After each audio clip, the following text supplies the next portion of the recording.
Alright guys, I'm back with another fun lesson using everyday household items to create art. This lesson is really good for all ages. I find that the really young like it, and even teenagers like it, and even adults.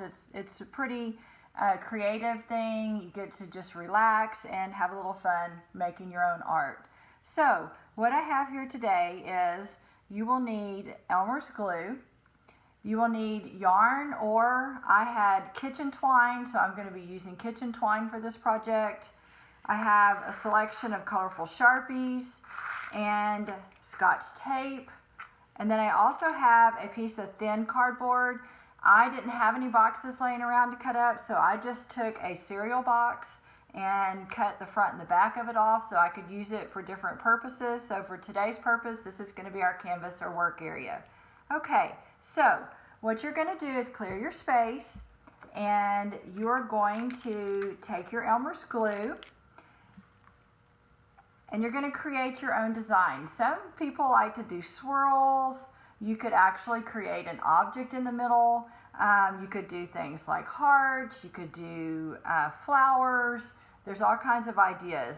You don't want to get too busy or too separated in your shapes, because the next process may be a little bit difficult. So kind of for this project, the more simpler that you can keep it, the better your results are going to be.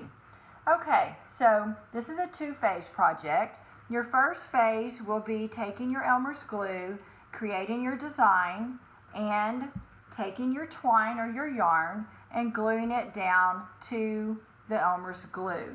This will require a couple of hours dry time.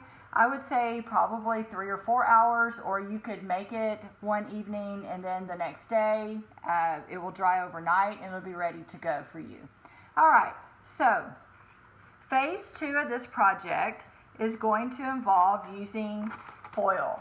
With your foil, if you have heavy duty foil, it does work a little bit better for the younger kids because it allows them to rub it a little bit harder without it tearing. If you have just the thinner foil, it will work too. They'll just have to be a little bit more careful as they're rubbing the foil down to their design.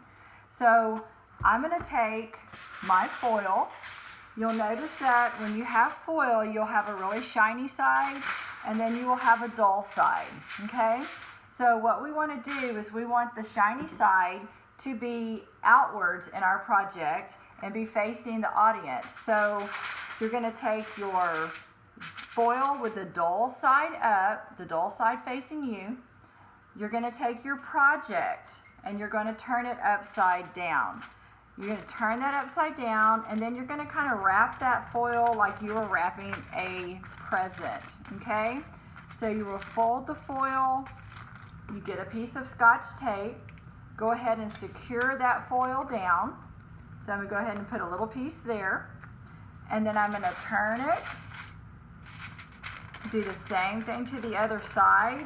You may have to help the little ones with this part so that they don't wrinkle their foil up really bad or tear it on the corners of the cardboard, okay? And tape that.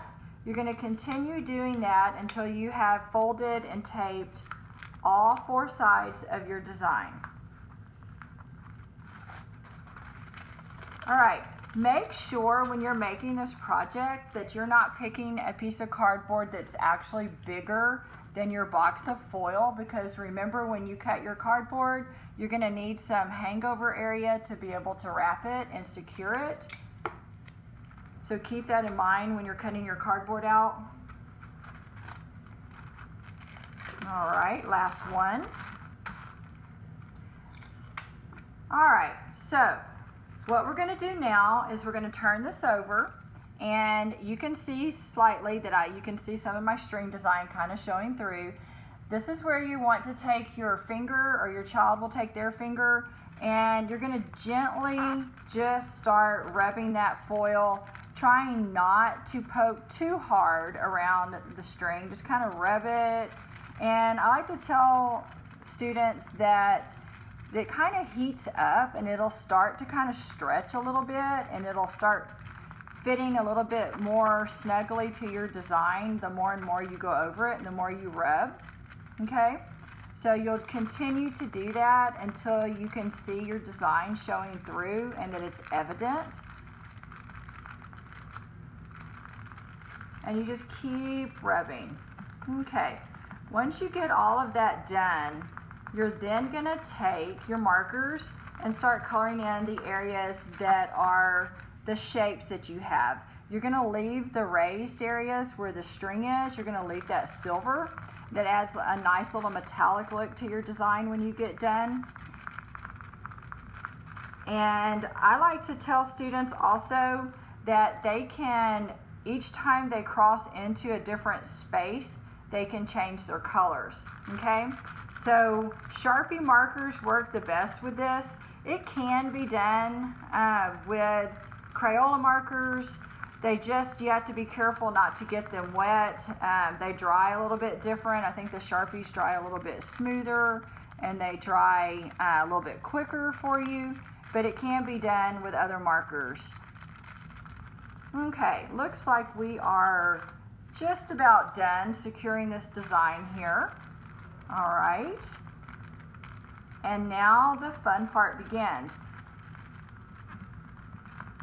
So I try to tell students also to balance out their colors. You don't have to have a brand new color for every single area. You can repeat.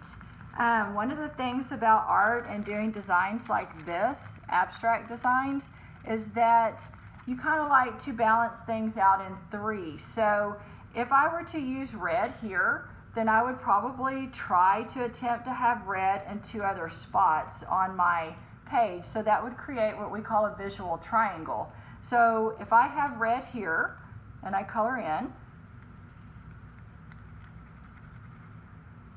I also try to tell them the slower they go with the marker, the little bit better and more even coverage that they get. And not to poke too hard with the end of the marker as they approach the string area of that shape. So just kind of nice and smooth, nice and slow. These are fabulous and they really do have that metallic look in the end when you get done. They're really, really nice. And the marker stays bright for a long time. They have a good shelf life on this project. Okay, so